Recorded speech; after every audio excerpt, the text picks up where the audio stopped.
Welcome to Eviliv3, the live media commentary show that answers the questions, can druids really wild shape that many times in one scene? Subscribe if you're new to the channel, because today we are reviewing Dungeons & Dragons Honor Among Thieves, recently released to theaters.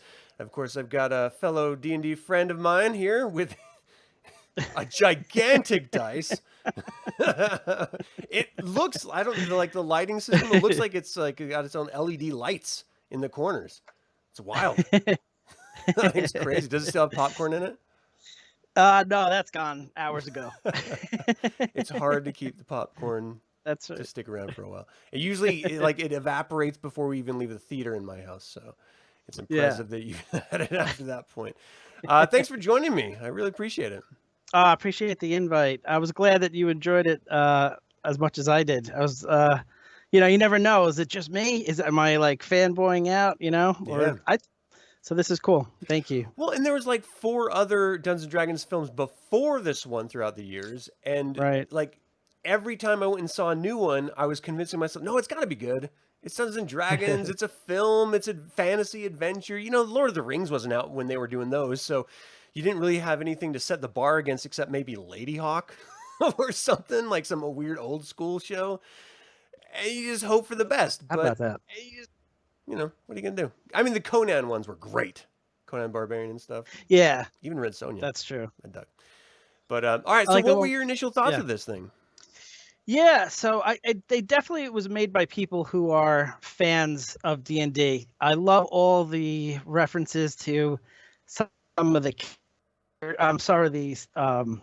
the creatures, the monsters from Yeah. the first edition, the mimics and the gelatinous cube. I loved all that. I thought that was so cool. So you could definitely tell there was a lot of even the spells, like the spells were actual spells that you recognized. So there was a lot of love. There was a lot of D&D research that went into it. None of that was in the Jeremy Irons films. So right away you could just tell like they definitely cared whether they were going to be successful.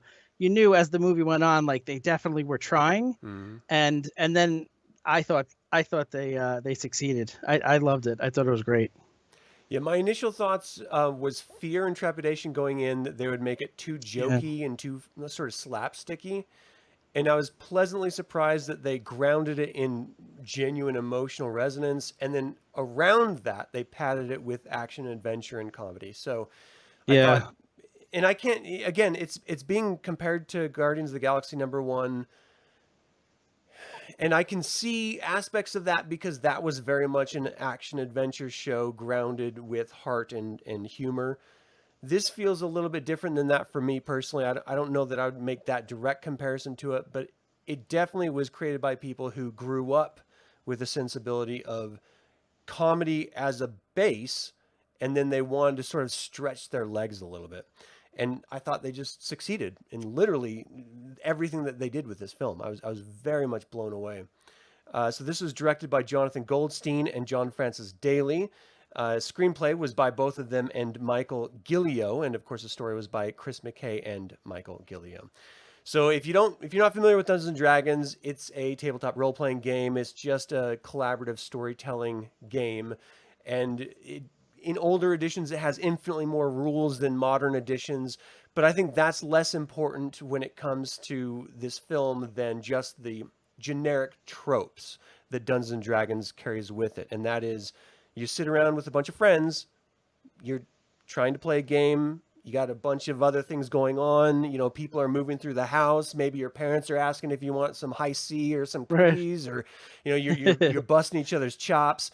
Like Dungeons and Dragons isn't just a bunch of nerds pushing their glasses up, it's people having fun and pushing their glasses up around a table, just enjoying Yeah. each other's company, telling a story together.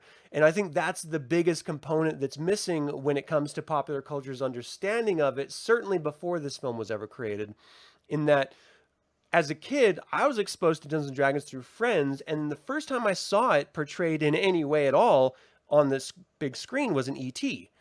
And there's that early Right. opening scene when they're not even really playing. They're just sort of busting each other's chops, and there's other stuff going wrong with the mom and the daughter and the brother, and that's Dungeons and Dragons to me. You know, it's like you and a bunch of friends and the chaotic environment you're in, just trying to tell a stupid story, and it doesn't usually end up the way you expect it to end up, or maybe in the direction that you're trying to take it if you're the one sort of directing the story. But it's still a bunch of fun because you're with a bunch of friends, and so who really cares? And so I always wanted to have that type of experience. And so I've always sort of been chasing that dragon. Is it's like a weird opium reference there, but ultimately I feel like that's the sensibility that the writers had when they came into trying to tell this story. Is that let's not go too serious like the previous Dungeons and Dragons films. Let's not go too slapsticky because that can just be overly silly, and then why would anyone want to watch it in the first place? Let's try to find that middle ground, and then to have it grounded in that thin line that carries through the whole piece of just Edgin Darvis, Chris Pine's character, trying to regain what he's lost at the base, right? So, and it changes from moment to moment, whether it's his wife who is passed or whether it's his daughter who he lost because he was imprisoned. And you're a father, so I want to kind of get your sense of this. Did that land for you, or was it a little too much? I mean, how did you take that? No, it definitely did. I thought they needed something to ground it because there were a couple of times where I thought they were on the edge of going a little too silly, and I thought that main storyline with him and his daughter and his wife that passed away was totally successful. I was watching it next to my 9-year-old son, so I don't know if that changed my perspective of it, but it definitely got to me. And I won't get to the part at the end, but yeah. Oh, dude. Yeah, I mean I had my my son on my left, my father on my right. Oh, I'm wow. trying not to like tear up and be cool, and it wasn't easy. It definitely landed, and I thought it's important with all the jokes that they did that they had to have that. So I Mm-hmm. thought it was great, and the actress, I thought there's a lot of children. I don't want to say children. I don't know. She's probably like a lot older than she plays. They usually do it that way, but I thought she was excellent. Um, let's Is it see. Sophia Lil? No, that's where. What is she? Who? I'm looking in my notes and I can't find her name here. Oh, it's Kira Darvis, played by Chloe Coleman. That's right. Yeah, she was She was fantastic. great. I thought she really played it where she was mad at him, but still you could tell that she still loved him, and she was just confused. And then at the end, it just really landed for me. Yeah.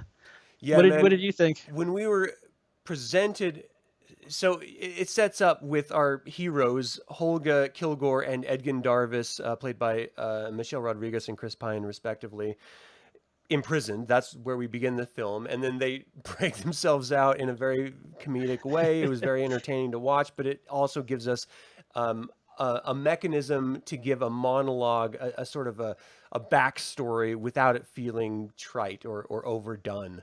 And I Yeah. really did Just as like he the was way. approved, they Yeah. approved his Oh, parole. we are going to approve you. And then they grab this avian creature and throw him out the window and try to, escape to safety when they were already free. If they just Yeah. would have waited 2 heartbeats later. Very, very funny stuff.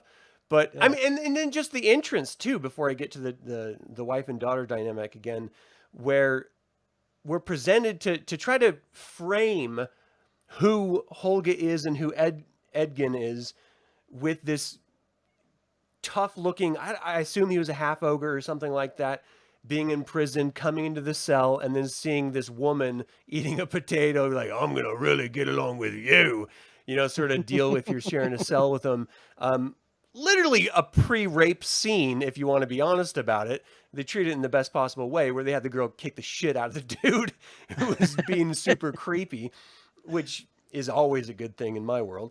But it set the scene where Edgin is the comedic foil, and Holga is the sort of straight character, the straight guy. Like the jokes are going to smack a wall when they come to her, and she's just going to whip ass at every moment given opportunity to do so. Yeah. I grew up with her in her girl fight film. The first time I ever saw her, it was her first film, and she was a boxer. And so I've always seen her as this sort of scrappy, tough woman. And so it didn't bother me seeing her extend that portrayal. Maybe she's a little as an actor shoehorned into a specific type of role. I don't know, but did you ever have any issue with her portrayal of her character? No, and I have heard some complaints online where people are saying like they always emasculate the male actors these days. I didn't mind it. I mean, D&D is inclusive, for everyone.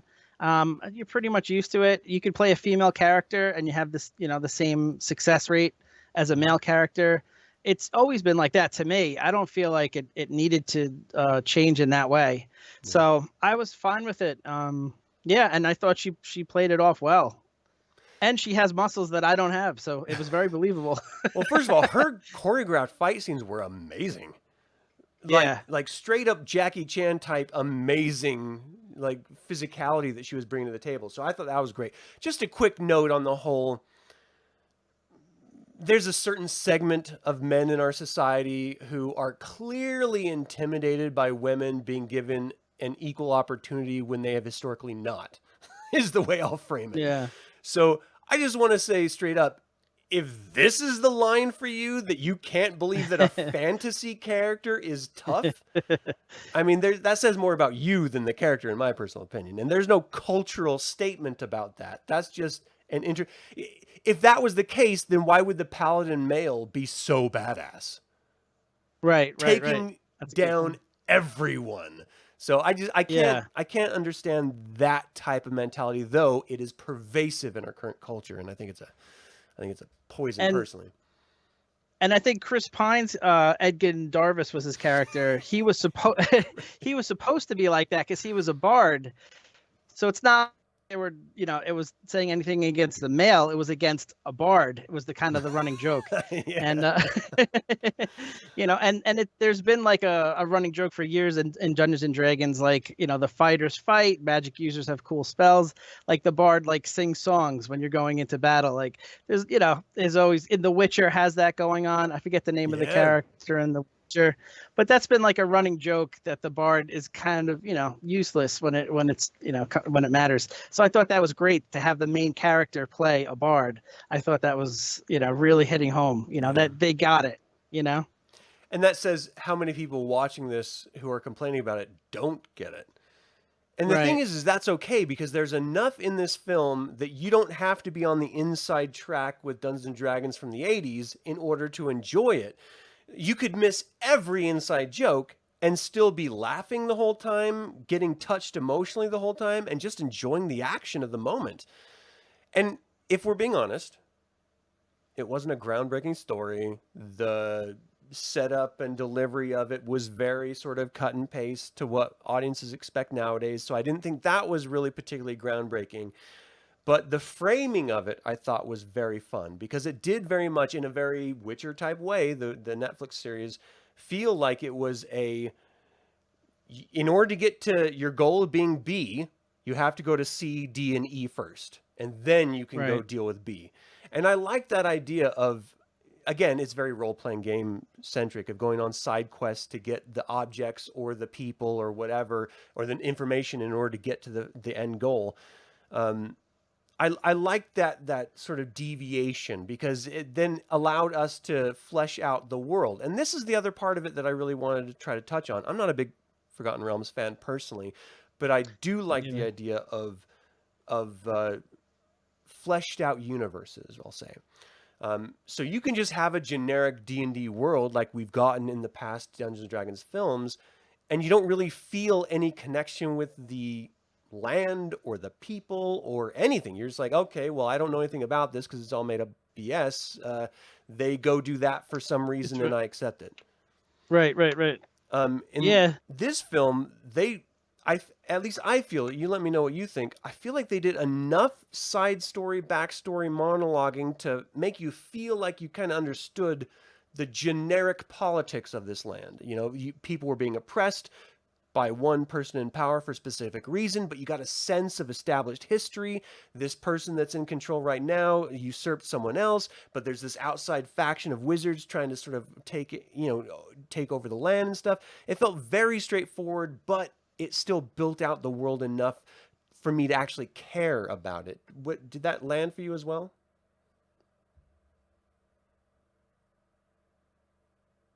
Oh, we got a delay.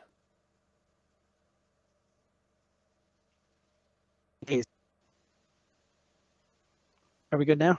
Yeah, can you say that again? Can you hear me okay? Yeah. Oh, okay. Sorry about that. Yeah, no, it felt like, coming right out of a module from the 80s, Right. if you had like a first edition module, there's a bad king who everyone hates, and it was like set up exactly, and then a party of different, types of characters and creatures have to band together, to take on this king and overthrow him. So, I mean, even though I guess that's somewhat of a trope for other genres, Mhm. it's very D&D appropriate.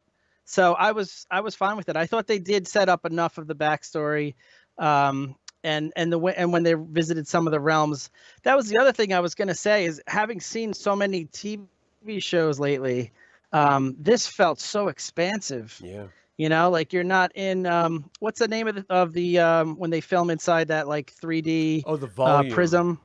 The volume, yeah, this felt so antithesis to that. It felt like huge. You felt like you were in like a whole world. So, Yeah. um, to me, I thought they hit home with all that. Yeah, And I want to give credit to Barry Peterson, the cinematographer, for that, because there's some shots in this that immediately made me like flash back to my favorite Dungeons and Dragons setting, which is Dragonlance, and think, oh, if they use that camera work, or they use those practical effects, or they set the scene up like this, it would be yeah, amazing. Like I would connect with it so yeah, much more if it was my particular flavor of D&D, which again, one thing that this show did it really well, aside from the camera work and just the setup and the narrative, the structure, the story, the humor and stuff, um, the practical effects in this, they really leaned forward with practical effects, and this is something that I'm seeing as a trend that's returning to filmmaking that I really desperately love so much,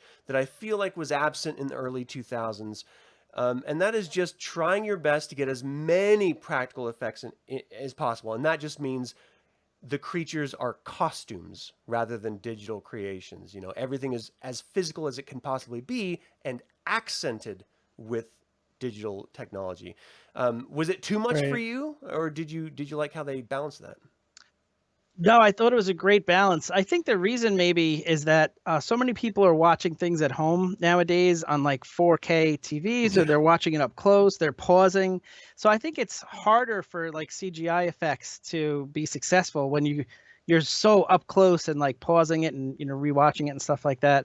So I love the practical effects. I feel like you definitely can tell. Yeah. There are certain movies like maybe Avatar which just blow me away, but unless you're at that level, budget wise and Mhm. skill wise, I think that the practical is the way to go. And I thought this really had a good balance of it.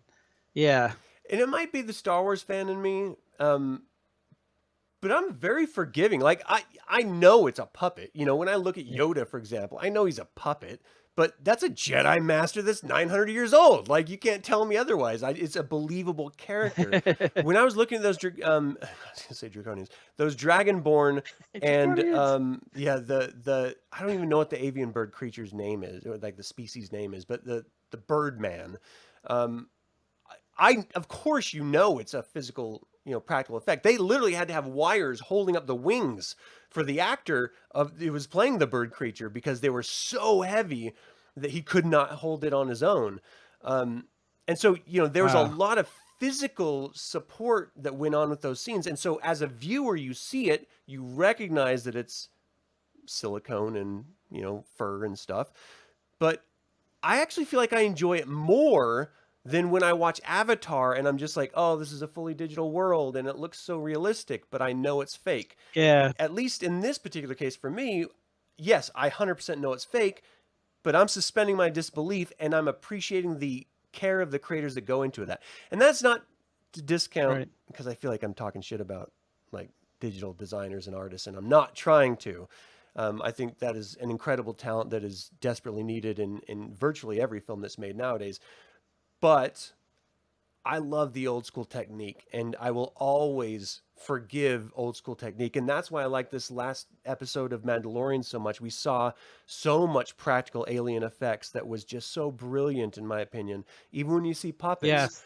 I just love seeing that stuff. So I thought I thought the balance between practical and digital in this particular film, if wasn't perfect, was doggone near it for my taste. Yeah, definitely. I thought they towed the line perfectly. So let's talk about the structure of this story here, because I think this is, I mean, it's we usually don't see this narrative, and this is full spoiler. So if you haven't seen this film, you're going to get spoiled, and I recommend you go watch it anyway. But it's not groundbreaking if you know the actual base storyline here.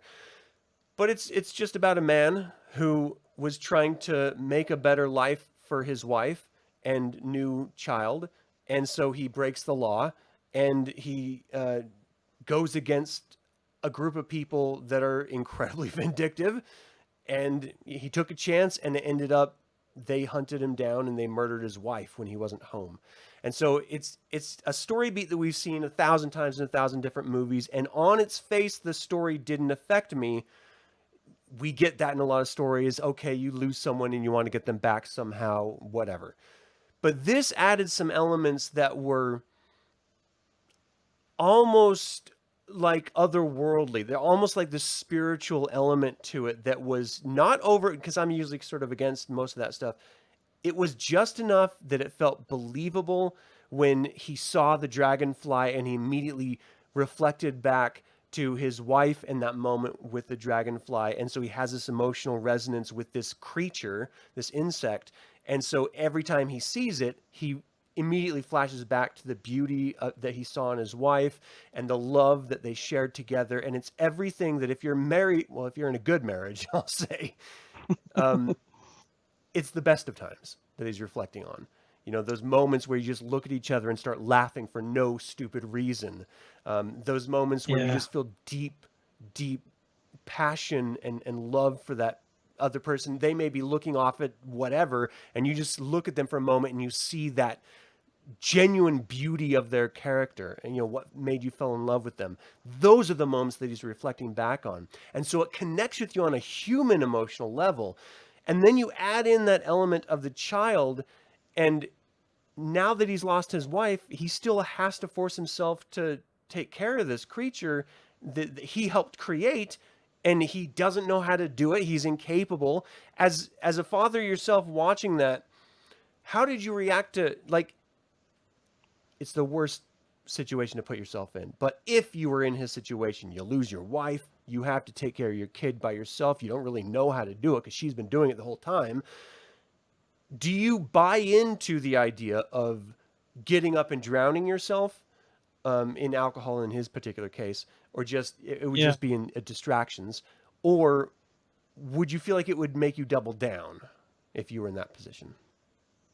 Wow, that's a tough one. I'd like to think that I would step up and want to be the best parent I could be to honor my wife. But you could also forgive him. You know, people are fallible, and it definitely would make sense that he would, you know, stumble and fall. And that's why I love that relationship that he had with Holga Kilgore, Michelle Rodriguez's character, because she kind of stepped up and was the mother figure and a great friend to him in helping out. But oh, we get one delay.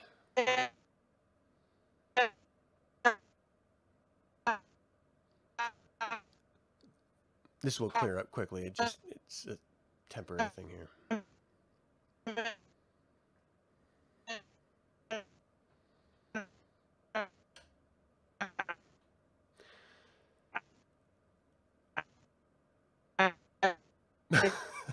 Every time I'd like to think that I would coming. All right, you're back, I think. Am I back? Yeah. All right, sorry. So I'll that was a Skype's way of saying to wrap it up for me. No, basically, I'd like to think that I would that I'd be able to step it up. Definitely, I thought that he played it well, and it was very believable that he wasn't always successful at it. Yeah, I think as an audience, we're not meant to 100% like him, because he is presented as he's almost like a Han Solo type character. He's this scoundrel who, yes, is very self-serving, but he does have this sort of soft underbelly, either for Princess Leia or later for his own kids in the EU.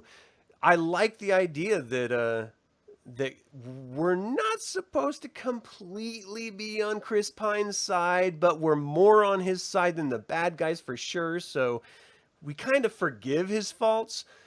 And I think the best characters, like as much as I love the Paladin, and I want to name this guy. So it's Zank Yendar, I think, the character, but he was played by Regia Jean Page, I think. Yes. I'm probably butchering these names. Sorry, people. But Sound good to me. like super good characters like him, he's played off in this film as sort of the joke, even though he's a super badass. But I connect infinitely more with the Chris Pine type character than I do with the Rachel Page character, just because it's more believable, Exactly. it's more human. And so I want to go back to that Dragonfly because it ends up sort of posing this question for me. Did you see the Dragonfly as just like listening to a song that pushes you back in time, almost like a time travel device where he was just reconnecting with old memories? Or did you see it as his wife reincarnated? Oh, I didn't think of it that way. That's a good point. I have to maybe revisit that. When I first saw it, especially in the context that we learn later on, I thought the line when she says, let it go free, he was trying to smush it as one does with a bug. That's like the one thing as a guy that I could do in the house. There's very few other things I could do, but I could kill any tiny bug. So when she says let it go free, I thought that was kind of, a metaphor for what happens, later on. And the idea, and in fact, I forget which character, I think it was the wizard, the grandfather, Oh, right. who says that she's on like another plane or something. I might be wrong about that, but somewhere in the movie, I think they did reference. Paladin said something about different lives. Maybe it was the Paladin. Or someone. Yeah, you're right. Someone did reference it. I'm just not entirely sure which character. I loved that because they were talking about you. It was the Paladin because he was saying you're going to bring her back, but she's on her next adventure in life, and you're going to deprive her of that or something to that effect.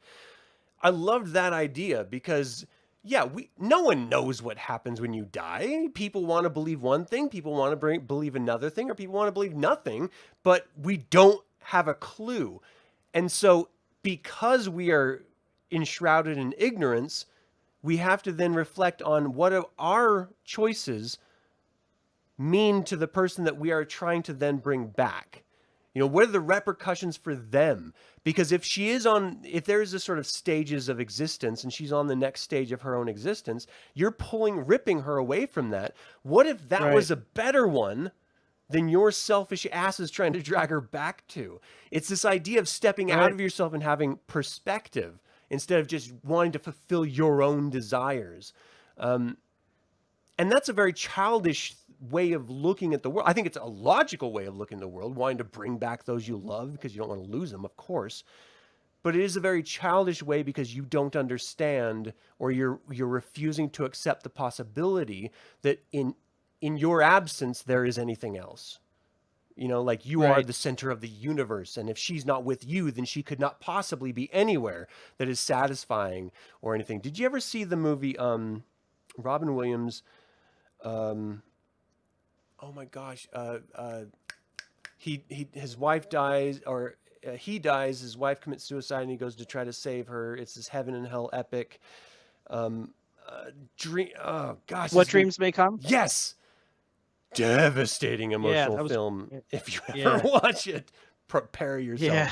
But it is so good, and it's just that idea that he would do anything to bring her back. In this particular setup, of course, she was in hell, and so it made logical sense that he'd bring her back to heaven. But the idea that it's all about you, and what we see at the very end, which I thought was a beautiful turn of events, was that everything that this film allowed us to follow Chris Pine's character to do was to resurrect his wife. And at the very end, he decided to resurrect his child's mother because that's what his child's choice was. And so he was doing everything he could and failing the whole way through because he was chasing what he wanted. And he didn't realize that as a father, it's no longer about what you want. It's about what's best for your child. And to have her make the choice and him to follow her lead and resurrect Holga, oh my gosh. beautiful scene.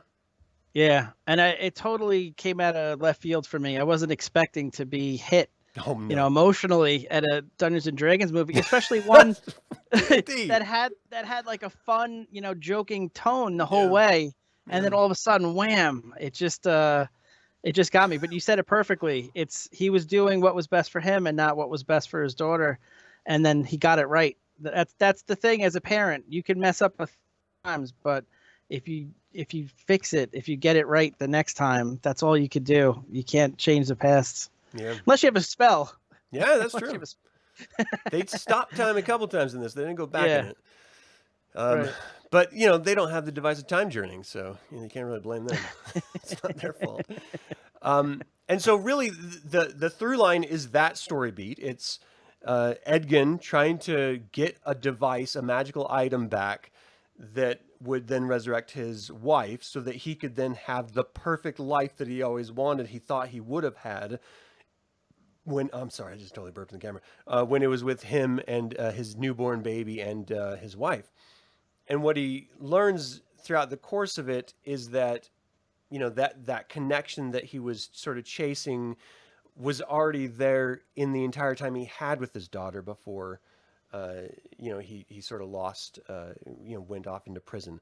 And that was the life with Holga and him and his daughter, and it was moving past the one sort of bald focus that he was having and ignoring all of what he actually had. He was chasing what he had rather than focusing on what he has in the moment. And I think Right. that's a fair lesson that we should all take in some measure in life. Stop focusing so much on the past and the future, and just be present in the here and now. Yeah, and I think also like he was also chasing like wealth, and he was trying to Hmm. provide what he thought was important for his daughter, provide a good life financially. So he kept trying to like steal things, and then you look at the daughter, she was happiest in that small house when they were together Yeah, with Michelle Rodriguez's character. totally And poor. so yeah, and I don't know if you've had this with your children, but I've had that where sometimes I'll think I'm working extra to take them on a vacation that they wanted, but when I stop to ask them what do you want to do today, they're like, I just want to do something with you. Like it's not like I want to go somewhere or I want this new toy. Sometimes it is. Mhm. Sometimes it's like I just want to do something with you, Mhm. and Oh, the worst time for a pause. The worst time. I'm going to fill the pause with saying that one of my biggest regrets with my daughter is when she, as a kid, would say, "Do you want to play this board game with me?" And I would say, "No, I don't want to do that right now." I would give anything to go back and play every single game that she asked me to play. It's just, it's what you end up missing. it, it's All right, I think you're starting to get back. it's easy. All right, sorry. You're good. You're Skype back. You're back. Skype tells. Oh, good. Okay. But so I thought that was, and when he was apologizing to her for the last 2 years, and that's how I took it, that he was apologizing for just not being there for her, Hmm. you Yeah. know, when he could have been and didn't have to, try to steal that artifact. Yeah. So yeah, I So thought that his was whole cool. goal was to go back to the scoundrel that he asked to watch his daughter when he was taken into custody. It turns out that that guy is half under the power of Red Wizard Group and half just his own self interest in trying to get rich. Double crosses Chris Pine's character, and ultimately Holga and Edgin have to build a team to go steal back this resurrection icon so that he can get his daughter back and have the life that he always wanted. And so he has to go on a series of side missions to get different elements in order to complete that ultimate goal of breaking in the vault and getting it. Then there's that larger sort of B story of the Red Wizards trying to create undead soldiers and slaves or army, whatever. And so they're sort of manipulating the new leader of Neverwinter in order to, sort of just take over the world and stuff. And so I like that they sort of layered on a bunch of different stories. So each individual character had their own arc, their own motivations, their own reasons for making the decisions that they make. It wasn't just, I need a team member, I'm the guy, and then they go off. Did you ever feel like there was too Yeah. much story going on? Would you rather have it be focused a little bit more? Oh, I liked it because that's D&D. You know, there's an ensemble. There's a cast of characters that don't necessarily seem like they would fit together. They're different backgrounds. They're different races. They're different abilities. So I thought it fit neatly into a D&D party. You would definitely want to play with these guys. Yeah. Oh, for sure. What did you think of the overweight dragon? Yeah, that might be one of the few disappointments because Really? having seen Dread. Yeah, I mean it was funny, but Mm. Dungeons and Dragons, you're kind of expecting like with 2023 technology movie wise, for it to be something pretty awesome, and then when he just kind of resembles me, it was a little disappointing. But it ended up being a fun scene. It ended up being a fun scene, but just not that's not what I was kind of hoping for. I was kind of hoping for something pretty epic. What about you? I remember watching the trailer. And I was like, that black dragon looks sick. That's amazing. And then I went to the red dragon. I was like, oh, you cutesied it up. What the heck are you guys doing? I was really, really disappointed in the trailer. And then I was watching okay. it. So you knew it.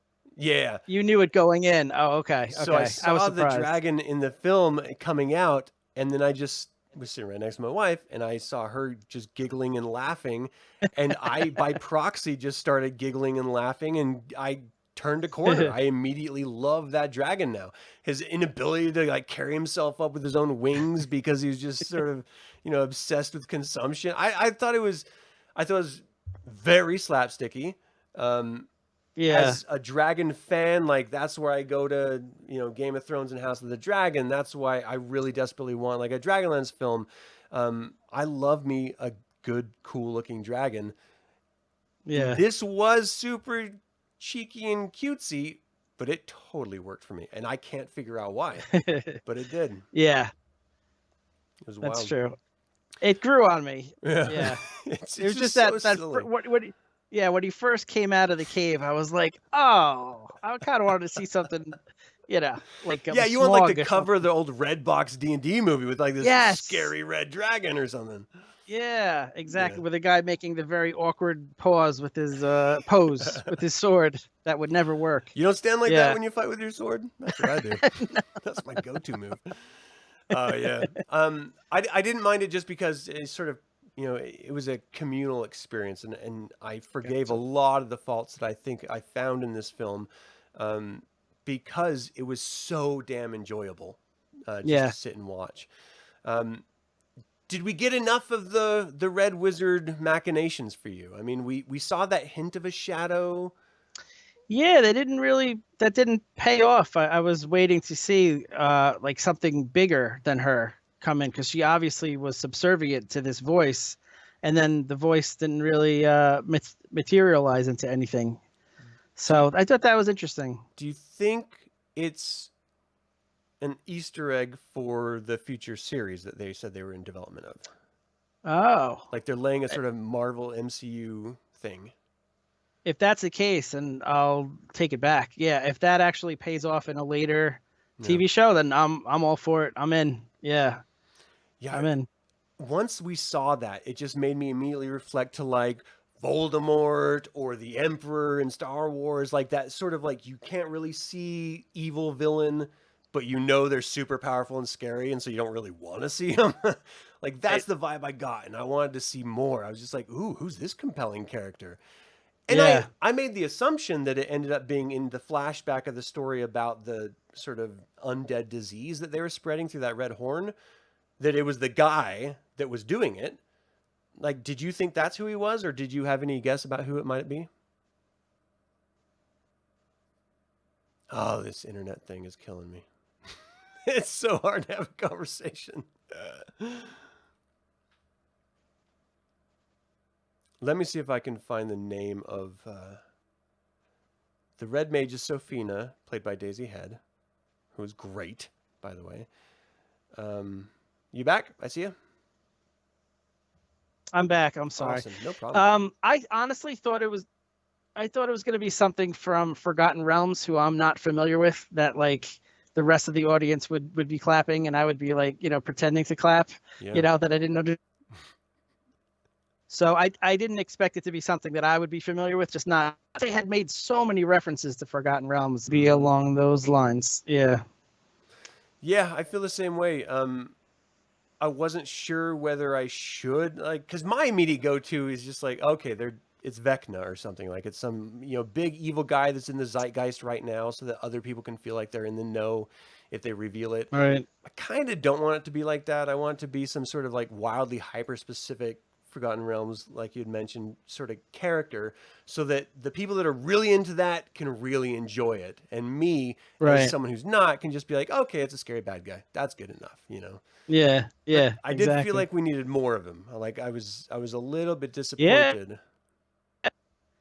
Yeah, I thought the Red Wizard, she was definitely intimidating, and that whole scene where she cast like 20 spells was awesome. But we didn't really her backstory or much as a villain. I thought she was only mediocre. Hmm. What do you think of her as a villain? I gotta follow your lead there. I mean, the fact is, we didn't get any of her motivation at all. We just knew what she was and who, Right. what end she was working for, but we didn't get any like personal anything with literally every other character, even the Hugh Grant guy, Forge Fitzwillem, that is just the sort of joke of the bad guy in this show, who has some pretty funny moments. I don't really like the actor, to be quite honest, but I thought he did a great job in this, and so I enjoyed the performance. Um, I felt like I got enough backstory of his character and his motivations that okay, that's his character. With her, I was a little bit wanting more, and maybe that's a good thing. I don't know. You want to leave the audience wanting more than you give them, but I felt like I didn't fully understand the motivations. Like first and foremost, just telling me that a bad guy wants to rule the world is Saturday morning cartoon type stuff. Like you got to give me more than that. Like why do they want to rule the world? Right. Were they treated poorly? Did they not get the extra muffin? Like, what is it that set them over the edge? You know what I mean? Their applesauce wasn't wet enough. I don't know. Like something was wrong. But you got to tell me. Otherwise, I'm going to guess, and my guess is probably going to be much worse than what your reasoning was, and that just then sort of spoils the narrative that you're trying to spin here. Um, Yeah. so I was hyper focused on the comedic scoundrel as the bad guy rather than the Red Wizard bad guy. And so when it came to the point where they got on the ship with the daughter and they were sailing away, I was like, oh, this is the end. I had no idea Right. there was going to be a second ending. Right. I was with you. Yeah, I thought Hugh Grant was the main bad guy for sure. Yeah. Did it bother you that we got that extra ending with them going back to the city and fighting the Red Wizardess that they didn't really lay a ton of groundwork for? I thought it was a good twist, honestly. I think if the movie had ended at that point, I think it would have been pretty disappointing. Aside from the fact that you wouldn't have that scene with him resurrecting Yeah, yeah. the right.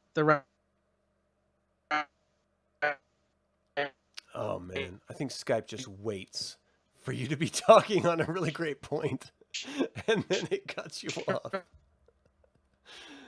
Skype.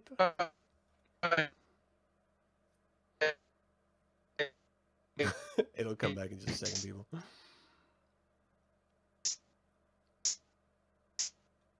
He's almost like he's beatboxing. All right. Are you back? Am I good? Yeah. Yeah. Should I switch to audio only? Would that be better, you think? I mean, you tell me. I don't really know. It'd probably take less bit rates or whatever, like bytes going through whatever, but I don't know. It's totally up to you, man. Yeah, we wouldn't have gotten that moment, and that would have been devastating because that was such an impactful moment. It was just so Yeah, for beautiful sure. and rounded out him and his daughter and Holga's storyline so wonderfully. Yeah, okay, so I'm used to growing up with Disney films and then Pixar films. And the difference between the two, because both are great storytelling devices and entertaining, is that Pixar will give you a left hook into the tear ducts and they just find some weird emotional way to draw every tear out of your face all at once in the theater. Did they need that in this? Because it did feel like it came out of left field. Did they do enough groundwork leading up to justify that emotional response? I mean, I could only speak for myself. It definitely landed. I guess if that's a good point. If they could have added a few more scenes, maybe with Holga Kilgore, with Michelle Rodriguez, and the daughter, and maybe there were some that were edited out for pacing, which is what every studio does. Pacing is like such a big thing these days.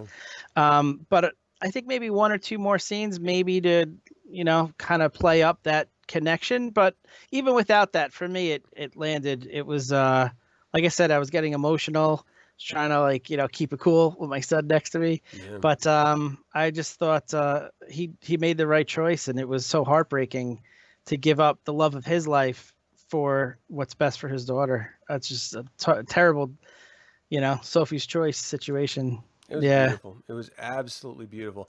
And I didn't know whether or not, because I do question whether it was deserved. I think it's I think making someone feel emotionally connected in a story is a little bit too easy nowadays. There's just a formula that screenwriters follow in order to get an emotional reaction out of an audience. And this was probably the most base version. A daughter is ripped away from her father and then turned against him, and then he has to fight to try to get her back, and then he doesn't get his wife back and stuff. I mean, it just seems like a very simple way to tug at our emotional heartstrings. And so I wonder if it was enough groundwork laid to really make us earn that reaction. And I don't know as an audience member, I genuinely don't have an answer for it right now. I have to question it. But I do have to say, in the moment, I didn't care whether it was earned or not. All I cared was that this was a beautiful moment between two characters that I believed as people, not characters. And Right. I was just witnessing a moment, and it devastated me. I didn't expect it, I didn't want it, and it just happened. I was just like, okay, I'm crying now. Yeah. This is just something that happened. What the Yeah. hell? I'm with you. I'm glad it wasn't just beautiful. It was so beautiful. And I'm one thing that I don't know, I'm sure this isn't something that you have to deal with. I know a lot of guys, they're reticent to try to show emotions because mostly as guys, and again, this may just be me, we're raised that you're not supposed to show emotion as guys. But I find in my particular life with my particular kids, it's important to show emotion so that they know that it's okay to experience and process the myriad of things that life throws at you, emotions notwithstanding, and that it's okay to not be in control, to let Right. them wash over you from time to time, and to just be in the moment and experience it. Because there's no way to really process life unless you allow it to affect you in the way that you naturally want to react. And to subdue that because of some strange cultural machismo is weird. But it was how I was raised, So I force myself, I'll wipe my eye, I won't blubber audibly, but I'm going to just have the moment, and my kids will know it, and they'll know that, well, at least dad's a crybaby. We maybe we shouldn't be worried about being a crybaby ourselves or something. What approach do you take with your son with that? Do you try to just stoically, we do not cry, we are men, or do you just sort of let it go? He definitely has seen cry with certain movies and stuff like that. But that's beautiful the way you put it. I probably could do a better job of explaining to him that it's okay. He's at the age now where I think it would actually be important. So I'm glad you're bringing that up. That's something that I take to heart, and I better job. Oh, I wasn't trying to make discussing with him. Criticism or comment about anything like that. I do. No. I hear what you're saying though. Yeah. That makes It was something like early on, I always hit it all the time. And then I was just like, you know what? Why am I going to hide? Because, first of all, one thing, like if you strip away just like the man element of it, it's just like, Right. are you going to be vulnerable in front of the people you love? And if you ever Yeah. expect them to know who you are, you have to be vulnerable, you know? And that means sometimes you put on your ugly face. And sometimes that means you're yelling, or sometimes that means that you're desperately crying, you know, for them to understand your madness, you know, whatever it is, Yeah. you're trying to make those human connections or you're not. And I think in every possible choice, if my ultimate fear being a some sort of justification for one action over the other would be that they don't accept me, I would rather than reject me honestly about who I am than reject me for who I'm pretending to be. You know what I mean? And this is wildly out of the conversation of the film, and I don't know why I'm sort of going down this tangent, but this film evoked the concept of connecting with your children on an honest level. I mean, he was lying to his daughter the whole time, and finally he admits to it, and things start to get better from that point on. And I don't know if that's true in life, but in this film, I believed it and I loved it. Yeah. I'm with you. I'm with you. So we talked about the practical effects. What did you think about the music? Was it too medievally Ren Fair, or did it land for you? Um, I didn't at the time that I was watching the movie. It felt appropriate, but I don't anything along the level of like Lord of the Rings. Howard Shore was the Right. composer for that, so it was epic. I think it was just okay, Mm. mediocre. What about you? Um, when it came to just the sort of cinematic score and not like a song or something, uh, it very much took me out. I felt like I was at a Ren fair. It made me think of Braveheart, you know, and when your music makes you think of a different movie that you might want to watch instead of what you're watching Yeah, now, not necessarily a good thing. And so yeah, that was one of the sort of drawbacks. Like my wife made a comment as we were watching, like, "Oh, I really love the music." I was like, "Yeah, I love this type of music too." But the fact that I love it is taking me out of the doggone show, and that means that's a bad choice. I'm supposed to be immersed because of the music, not pulled away from it. So yeah, I thought it was a little bit too Celtic, even though I desperately love that stuff. Um, and then when it wasn't the score and it was actually like music, I was jiving with it. I really that's when I really sort of connected with it because I was more honed in on the moment. You know, some films really use sound in as if its own character instead of trying to enhance a scene through other people's dialogue or something. Sound and music is its own character to try to push you along with the narrative. Not every film does right. it. Some of them do a really wonderful job of it. I didn't think this one was that successful, and it is one of those reasons why I don't give it like a perfect score in the end. Just Right. because it's not a big thing, but it's an important thing. And I sort of, you know, I don't know. I love the music. It just didn't fit for me. It didn't seem memorable. Like I don't Yeah, think if you yeah. heard the music without, and someone guessed what movie is this from, I don't know if you would get it right away. Yeah, no It way. didn't. Yeah, yeah, So okay, so because we're D&D guys, and this is a yes. film about Dungeons and Dragons, purportedly, and we even carry our own massive sized dice. What did you think about the way that it presented rules versus cinematic showcasing of skills and spells and fighting and stuff? Because ultimately, when you come down to Dungeons and Dragons, it is shared storytelling, but it's through the mechanism of the game mechanics. Yeah, I thought it was interesting because in some ways they were targeting hardcore fans with some of the references to characters from first edition, like mimics and gelatinous cubes. So then for them to kind of go away from the rules, like people were casting spells, left and right without resting, without components, without any of the restrictions that D&D has. So it was kind of odd, but then I just have to think of it as this is like the first movie. This is like a reboot, so maybe they're just trying to get generic people interested, and then maybe like future projects will be more based. That But would be nice. yeah, yeah. Yeah, But there were some fun ones, like Big B's hand was yeah. kind of a fun one for the fans. You know, I I was thought that like was cool. immediately thrown off to like, is this over the top? Are they gonna arm wrestle? Old Stallone film from the 80s? Like, what exactly is the whole hand wrestling thing? Um, I thought that was just a weird portrayal of it. I love the idea of it being initially brought out, but when they started doing like the hand fights, I was just like, all right, I'm over this. This is weird.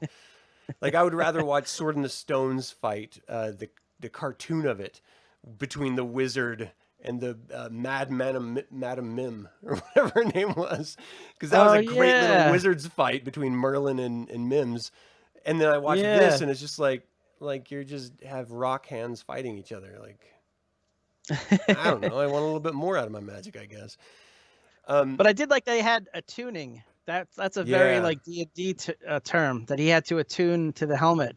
I like that's cool. That stuff I thought was fun for. I think my wife and daughter cared, and my wife and son cared. But I like that stuff. yeah. Like the attunement thing. I, I don't remember ever using it in old school D&D. I think that must be like a new thing, isn't it? It's definitely fifth edition. I Yeah, don't know if it started in fourth or third, yeah. but the idea is you could only like use 3 or 4 magic items at a time. And then if you want to use a new one, you have to like get rid of an old one. It was like a kind of a way of restricting what was Right. already overpowered characters. Yeah. Yeah, see. Not really understanding that whole Still, I don't really fully understand it. The tuning mechanism. I got enough of it with the storytelling to appreciate it, even though I'm like not on the in with the ruling or anything. So I did like that they had that as well. I liked the sort of foil they had with his self consciousness manifesting in the form of a potential grandparent that you know doesn't really see him as being deserving. Just the Yeah, that different was ways great. that your own self-doubt manifests itself. um, I liked how that ended up, and I agree with you a whole 100% about the magic, the way of presenting magic, how it's different than D&D. And I think there's a reason why I like the D&D method of it better, because the way it's presented in this film, and arguably in any fantasy film really, is it's like a superpower. It's Right. You're not harnessing this sort of mystical energy from the universe that is very dangerous and wild, and having to do certain things in certain ways to harness it and direct it. You're just like pow pow zoom. And in Dungeons and Dragons, like, magic users were this is me just pushing my glasses up. They were weak. They were very, thank you, very very weak. They had to hide behind the fighters until they were higher level, and then they were incredibly powerful. And so you had to Right. earn that power, the ability, and it took a very long time, and you could die very easily if you tried to get in a fight or something. So you had to be very very careful. I miss the fact that you have to say certain words, move your hands in certain patterns, and have specific components, because that grounds the power to a thing where it's no longer a superpower. Like fighters can't do that. They just bash people and cut them or something. The reason why you're special is because you're able to tap into those mystical powers, but it's difficult. And so you have to devote your life to it and have specific things in specific ways in order to use it. I miss that element of it. It just, for me, it's more immersive when it has it than when it doesn't. When you were watching it, did it bother you at all? Like feel too superpowery, or were you just like, that's their interpretation? Yeah, I knew what they were going for. They were trying to get the generic fan, Yeah. but if that's how the game was, I would definitely be opposed to it, because I thought like Dungeons and Dragons had a great system of checks and balances. Like fighters and magic users were kind of equal. Like the fighters had more hit points and they had multiple attacks. Magic users had these cool spells, but they had fewer hit points. They had to rest. They had to study. So I thought everything was balanced. If it was just like it was in the movie, forget it. I mean, a magic user would be able to kill 100 fighters. I Yeah. mean, Why wouldn't you they play were that? just, yeah, exactly. So yeah, I mean, it was a minor complaint, but again, if it gets more people involved and it helps lead to a certain other fantasy setting movie Yeah. that I'd like to see, I'm all for it. Yeah. I hope the movie does really well. Yeah. I do too. I mean, it cost 130 million. The last time I looked today, it was at 70 million worldwide. It's Um, pretty good I mean, it's a lot of for an money, opening. but it's not. It's barely over half of what it cost on the opening night, and from opening weekend, it's just diminishing returns, and so it's just going to get less and less each Oh, week. really? I mean, just historically, that's Oh, how it okay. works, unless it's a tight, Avatar or a massive Marvel end film. You know what I mean? Like Right. most films, you get fewer viewings as the weeks go on than you initially got on that opening night. And that's why they hype it up so much. And I thought the press, the media for this did a great job of sort of hyping it up to an audience. And maybe I'm just in that bubble and I didn't notice it. I just thought it was effective and maybe it wasn't. But like I thought they were doing a great job of having wonderful reviews being flooded from the people who saw it early. You had tons of positive press about how great and fun it was. It has great actors in it. Um, like it just had everything was set up to succeed, and then to have 70 million out of 130 million. If I'm a businessman, you barely even make over half back what I put in. I don't want anything to do with you. Like that's a losing bet. Hmm. So But I'm I fear. hoping this has leg. Yeah, that's a good point. I'm hoping this has legs though. Like I personally will want to see it again Hmm. in the theater. I mean, Hmm. preferably with a friend who hasn't seen it. But Yeah. even if not, I would see it again. So I'm hoping other people feel the same way, and maybe that'll help a little bit. But I see what you're saying. Yeah, if it's 70 million first weekend, maybe it's 30 million the next weekend, and then 15, and then before you know it, you're not even breaking even. I hope that's not the Yeah. case. And I mean, they're going up against John Wick. I mean, and that's supposed to be another brilliant film too. Yeah, I just, there's no way you're going to come back on top with that. But that doesn't mean that they can't get their money back over time. It just yeah, means it's a decision that they have to make then. Is it worth investing in a universe across streaming and individual films, or do we just cut our losses and do another popcorn film? I mean, just try with another yeah. formula. As a D&D fan, we've been literally starved over our lifetimes of trying to get really good fantasy films. You could probably count them all on one hand. And so I want this to succeed really, really badly. And the thing is it is cookie cutter, but it's a different variation. It's a different style than we've seen before. And it's fun. It's a genuinely good time. I found myself laughing out loud, which I do not do very often in the theater. Yeah. Reacting out loud, which I don't do very often in the theater. Usually I'm, just sort of quiet and just watch it and enjoy it. I was like emoting, and I only usually do that in like horror films. So to have an adventure film like this do that for me, that really says something about it, at least in my estimation. I think everyone should go see this, and I want it to do well so we can get more. What'd you think of the scene with the where they have to resurrect the dead guys and they only have 5 questions? I thought that was Did you stay around till after the credits? yes, Did you yes. ask And a question? the funny thing with that is my son, 9 years old, when the movie first ended, he's like, "Oh, I thought that they would show the guy who's waiting for his fifth question," and then sure enough, that was the end scene. I was so proud of him. That's But awesome. that was hysterical. Like the whole way they did that, the timing of it, it was very Laurel and Hardy. It was very like quick. The jokes, Yeah. try to get the information. The guy who falls on his head and hits and dies that way. Yeah, I love that trope. So when they did that post-credit scene, did you shout at the TV a question? My son did. Yeah. Yes. Yes. Yes. That was awesome. I was the only one in the theater that said anything. I was so disappointed. I was like, "What's your favorite color?" I'm sorry. Poor creature. Messed up. All right. So I mean, is like as far as story beats go, we pretty much hit on the main aspects of this, and we've already talked for an hour, so we should probably wrap this up. What were your favorite parts of this film?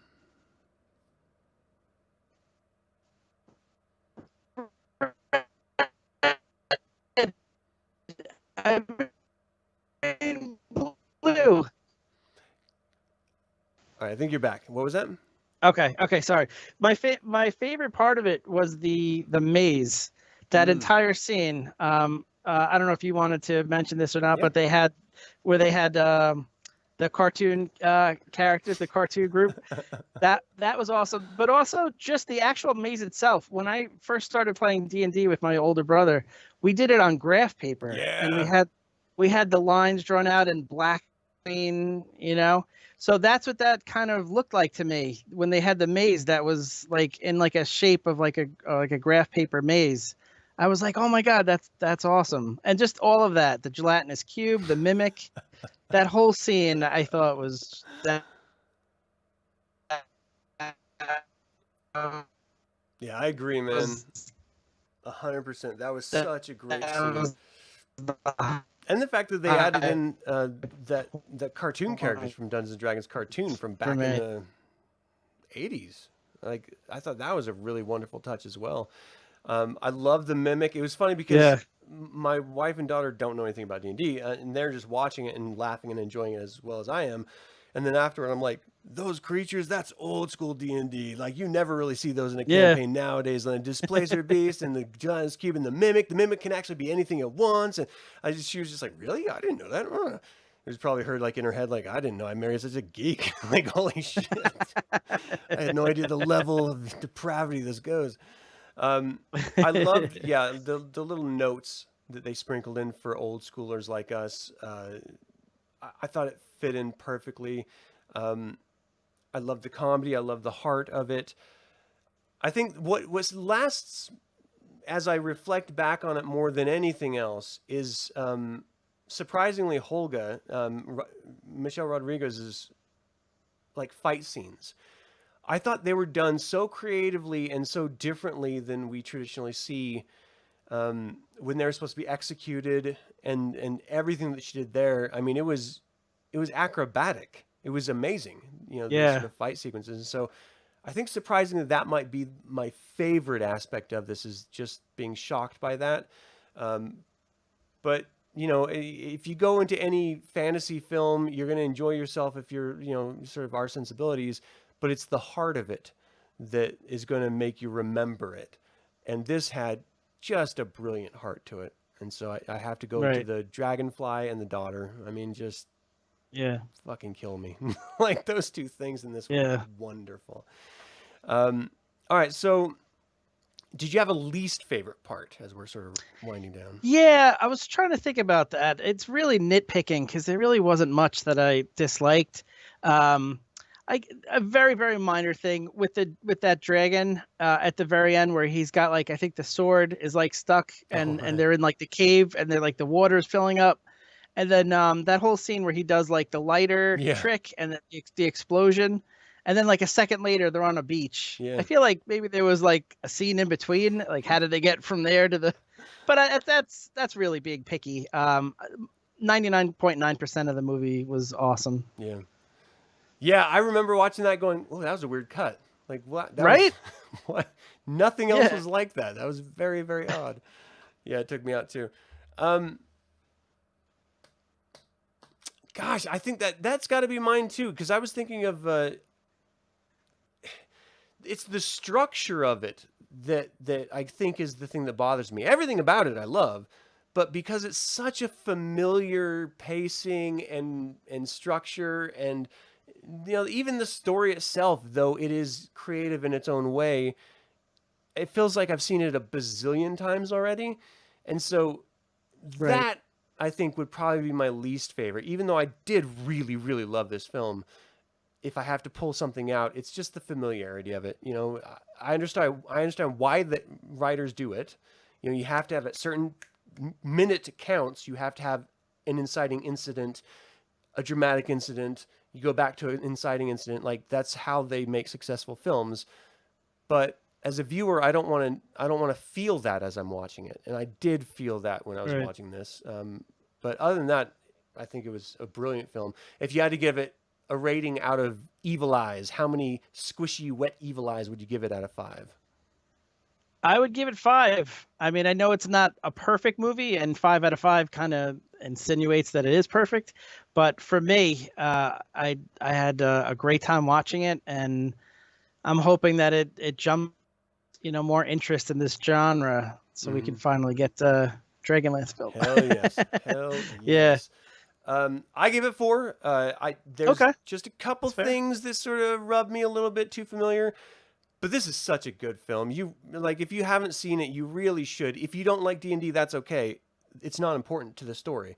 You can just enjoy the film for what it is. It is a very good action film. So you'll have a good time if you go see it. Do yourself the favor, stop hating on yourself and just go laugh for a minute and maybe even cry if you're a human. It'll get you. All right. Anything you wanted to say about this film before we close out?